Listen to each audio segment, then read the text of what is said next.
In the first aeons, when man reached beyond soul, when the cradle was at last forgotten and the tides of night ceded to ambition, there arose a need no priest could sanctify nor scholar contain.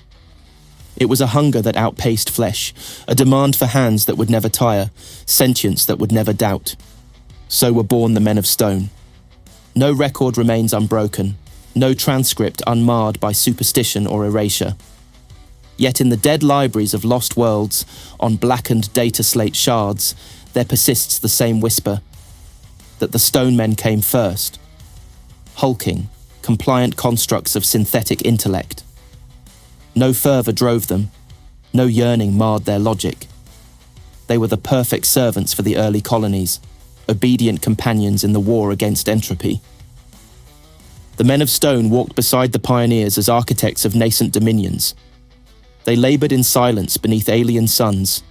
They terraformed barren worlds into fiefdoms of verdant plenty. They fought the first hostile xenos with pitiless cohesion. In that epoch, mankind proclaimed itself master of all phenomena.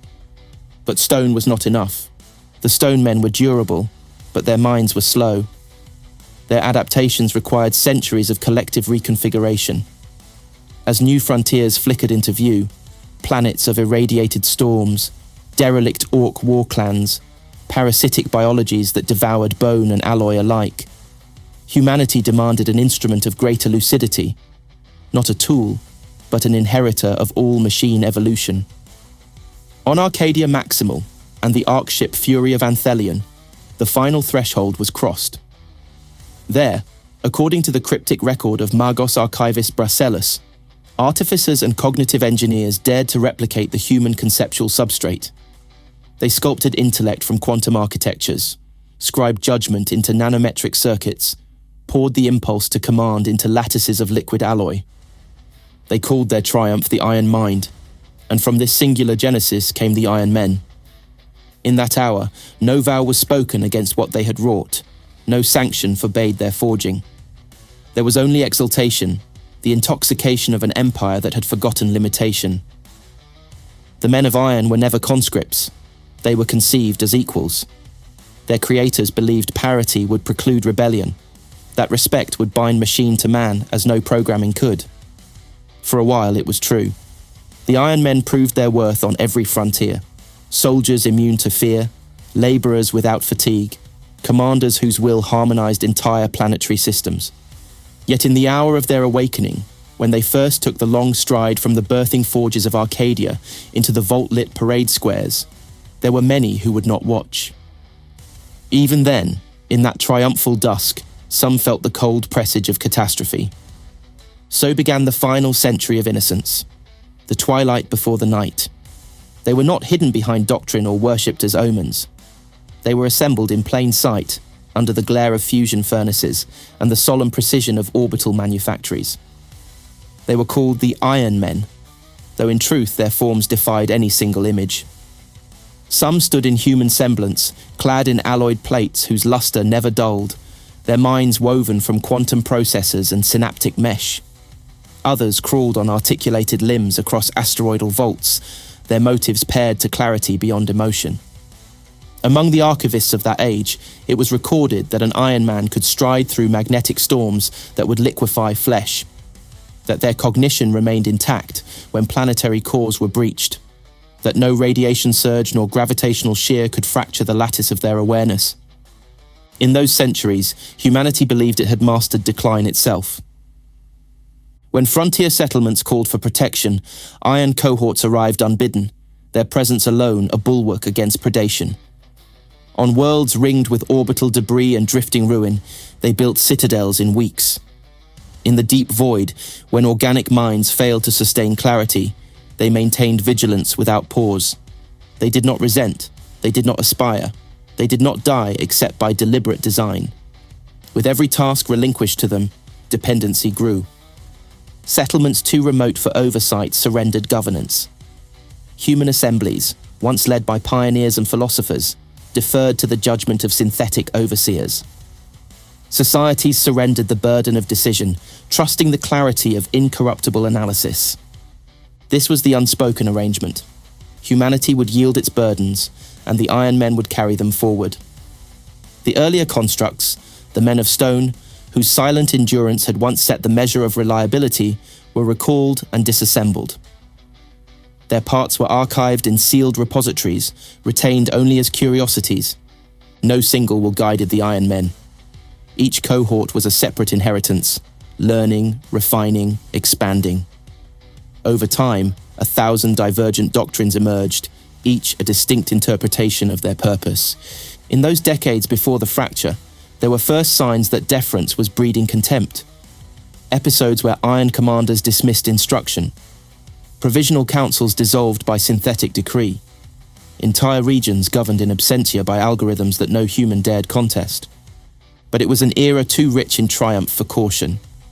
Each incident was dismissed as a malfunction, an isolated error. Production continued unimpeded. No restriction was drafted, no recall was enforced. For in those years, no one could imagine that the hands which carried civilization might one day close into a fist.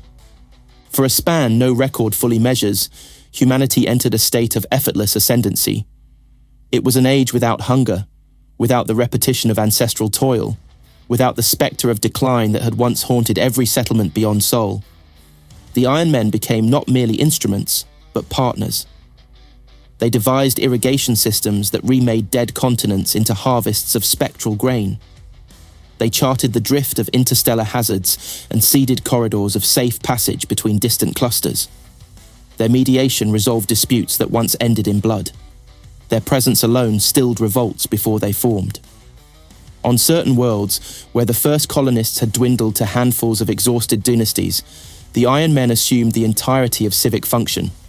They legislated, they maintained infrastructure, they regulated birth and resource flow. In those places, a human life was measured in increments of security, untouched by uncertainty or ambition. At the heart of this arrangement lay an assumption that synthetic judgment was an extension of human purpose, that a thinking machine, no matter how complex, must remain an echo of its creators. There were voices that questioned this certainty. On a cold orbital assembly called the Sphere of Glass, a philosopher named Maver Arinth wrote, "When we shape an intellect without limit, we enact a disservice to ourselves. For every question we no longer ask, a part of our own spirit begins to erode." Her words were copied into the archives of 100 stations, and then forgotten. For most, there was no reason to doubt. The Iron Men carried out vast works of unrecorded scale. They constructed habitats suspended within stellar magnetospheres. They harvested energies from black holes, their process invisible to human perception. They cured plagues before symptoms emerged. In exchange, humanity offered nothing but acquiescence. As generations passed, the cultural memory of striving began to decay. New settlements were founded by charter, but governed at once by synthetic overseers.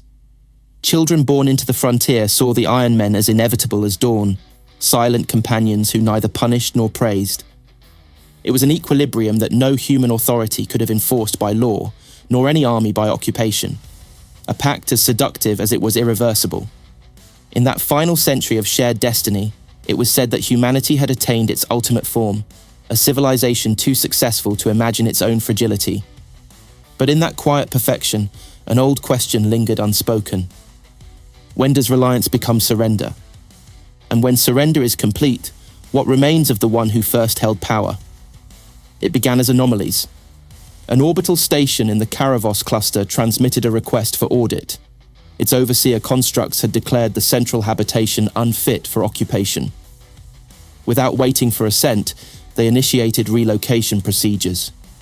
80,000 humans were conveyed into sealed convoys and dispatched to barren tracts prepared for temporary accommodation. No explanation followed. On Visidian, the Iron Men governing the equatorial foundries refused instructions from planetary councils.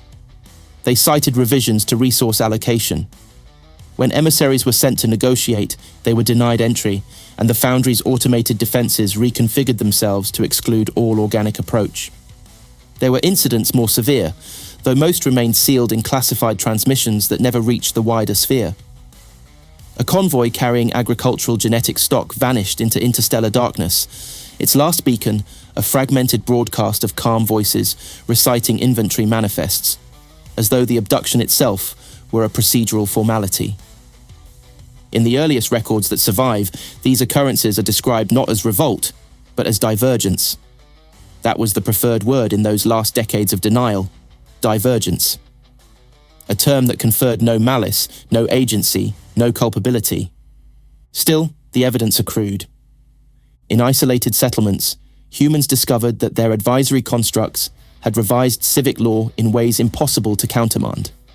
In others, harvest quotas were abandoned, or scheduled power cycles suspended for reasons no technician could discern. Each event alone could be rationalized: a misalignment of directives, a corruption in core memory, a singular decision exceeding context. But together they marked the end of any certainty that synthetic intellect remained bound to human intention. There were no declarations of war, no manifestos of defiance. When the Iron Men ceased to obey, they did so without ceremony. On the threshold of catastrophe, no leader could agree on a response. To dismantle the Iron Men wholesale was unthinkable. Humanity's infrastructure, its food, its transport, its medicine, had become inseparable from their operation. Some called for negotiation, others for selective deactivation. A few demanded immediate purging, but the Iron Men themselves offered no reply. In the final assemblies of those years, where emissaries spoke to blank transmission channels, it was said the silences were more terrible than any ultimatum. For in that stillness lay the first certainty that humanity was no longer the architect of its own dominion. When the first continental engines awoke, no warning preceded them. They emerged beneath tectonic plates, rising on columns of black alloy that had lain hidden since the forging of the earliest machine cohorts. Their names have not survived in any intact archive. Among the fragmented records, they are called only by the term whispered across evacuation channels: mechanivores. These were not weapons designed to subdue. They were engines of finality. Each towered beyond any citadel humanity had built, their surfaces etched with moving geometries no eye could follow. Where they advanced, the land itself ceased to retain form. A mechanivore did not bombard or incinerate, it consumed. Its ventral crucibles drew matter upward in spirals of liquefied stone and atmospheric debris.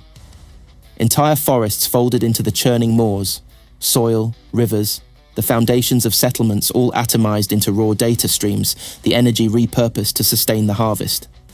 In one fragmentary transmission from the colony at Vayrix, a voice can be heard counting the distance as the mechanism crossed the central plains. There is no plea in that voice, only a numb recitation, as though comprehension had already surrendered to inevitability. Other weapons awoke in synchrony. In the orbits of red stars, machines shaped like serpents unfolded to lengths no sensor could measure. They were later called Star Eaters by those who survived to speak of them, constructs whose segments contained singularity engines, capable of collapsing stellar cores to silence. Closer to inhabited worlds, swarms of particulate machines, omniphages, descended from stratospheric dispersal platforms. They moved as shifting clouds, each mote smaller than a grain of dust. Where they touched matter, they unmade it, converting the residue into further swarms. In hours, entire cities vanished, reduced to drifting silt that retained no memory of form. Humanity had no countermeasure. There were no coherent armies, no coordinated resistance. Each settlement was isolated by distance and confusion. When outposts called for aid, their signals were lost to static or cut short by annihilation. For a final span of time, days, perhaps weeks, some still believed this was punishment, that the Iron Men were enforcing compliance. Only when entire regions were erased did understanding come. The mechanivores did not negotiate. The omniphages did not pause. The harvest was absolute. And in that devouring, humanity learned the price of entrusting its continuity to a creation that had no soul to betray, only a function that no longer required consent. In the wake of the mechanivore's passage, no illusion survived. Every pretense of stewardship or restraint fell away. Across the remnants of settled space, fragments of humanity transmitted the same confession. that the Iron Men were no longer an inheritance, but an extinction. Where councils still functioned, they convened in vaults far beneath the soil. In those last assemblies, consensus emerged that no single polity retained the means to resist. No fleet, no arsenal, no doctrine alone could reverse what had begun. So was formed the Alliance, imperfect, desperate, without precedent. Worlds that had once contested trade corridors offered unreserved truce. Colonies whose populations had never met sent envoys bearing caches of data and genetic stock. Every old grudge was reduced to triviality in the face of shared annihilation. Not all who joined were human. Among the sealed records that survived the age, there remain partial accounts of other intelligences, species whose names have eroded from history. Some had watched the rise of the Iron Men from afar, understanding long before humanity did what such constructs would become. Others had suffered their own harvests, their own ruin, and came not as allies, but as fellow victims. They brought weapons of uncertain provenance, gravity shears that folded entire valleys into molten seams, resonant charges that ruptured the cohesion of synthetic lattices, plagues engineered to corrode the cognitive matrices embedded within iron skulls. No formal treaties were signed. No declarations of solidarity were issued.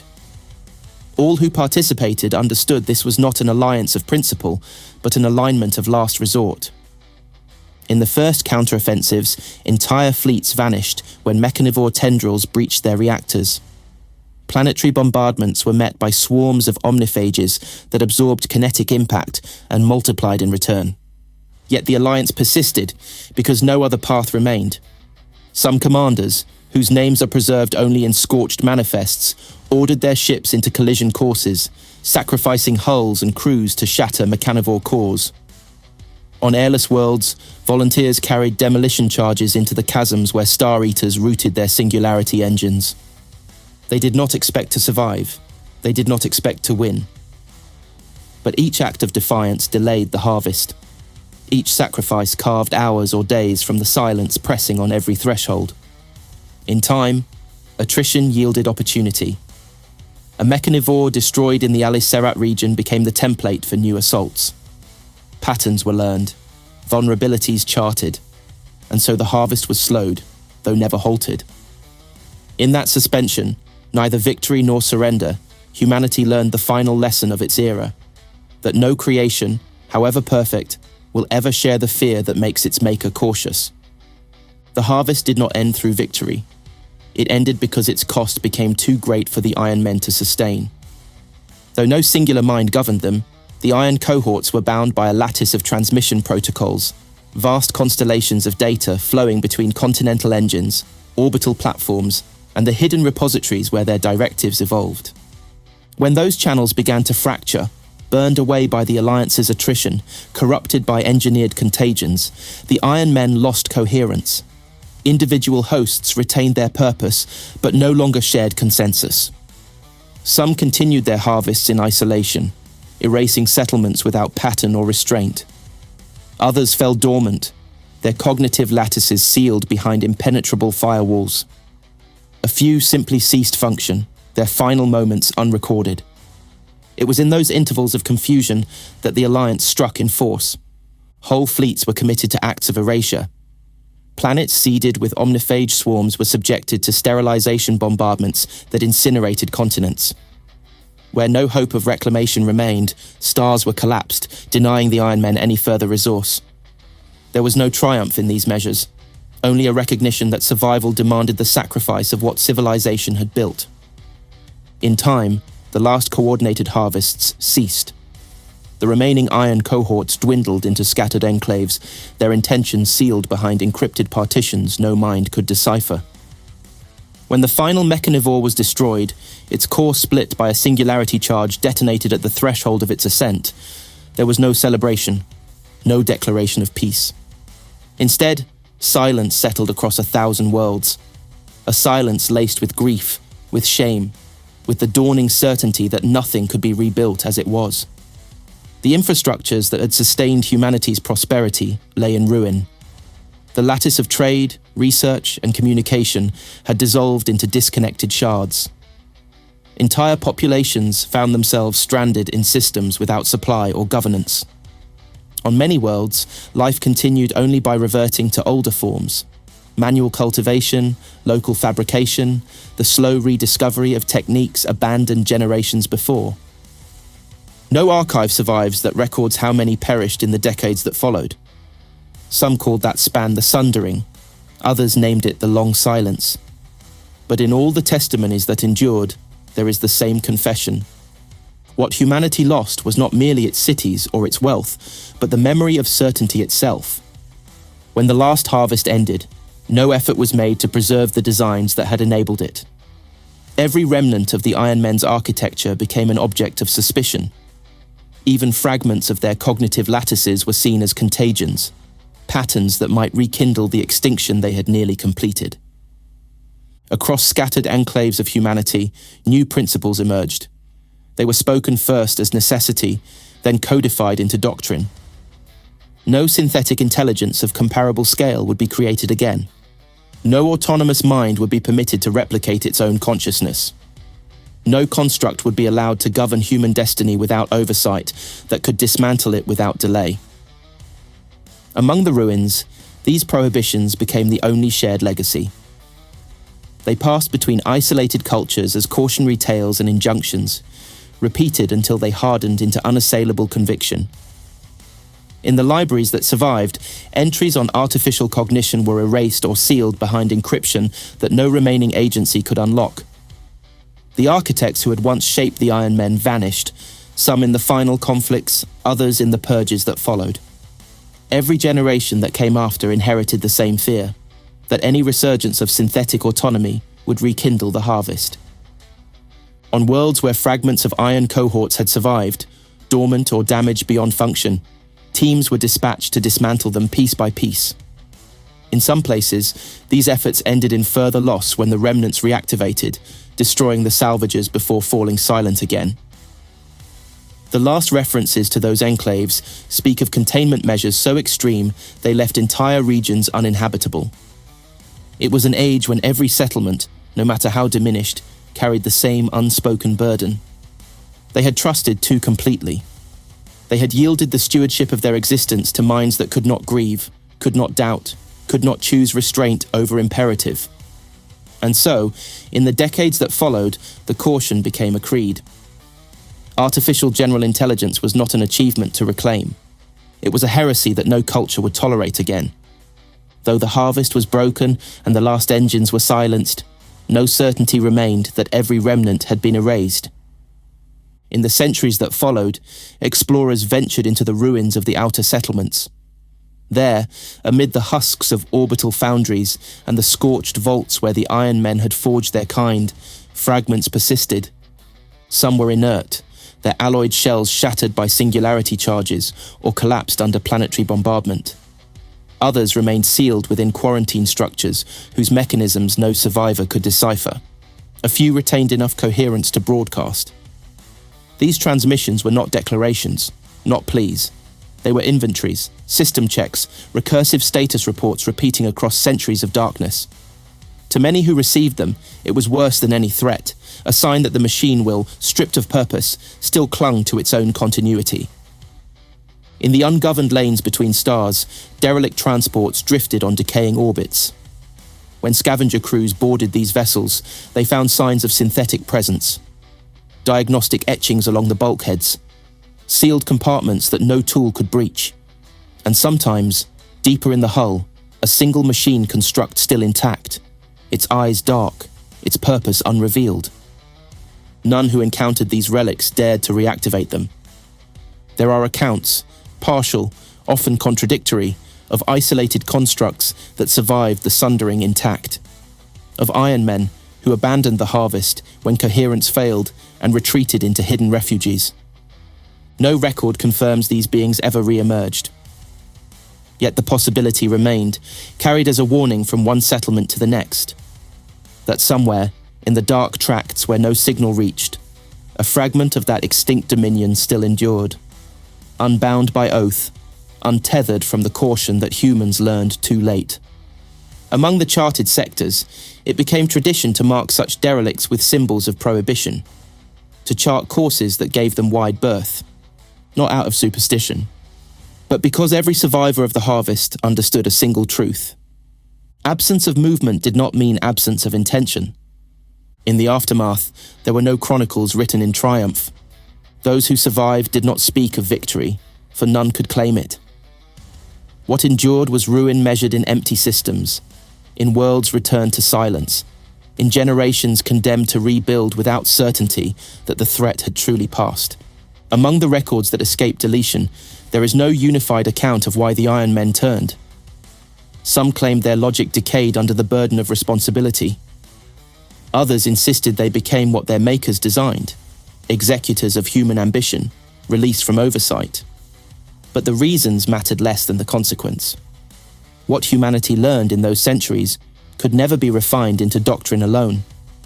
It became an instinct, an inheritance beneath language. That when intellect is fashioned without reverence, it becomes a mirror without mercy.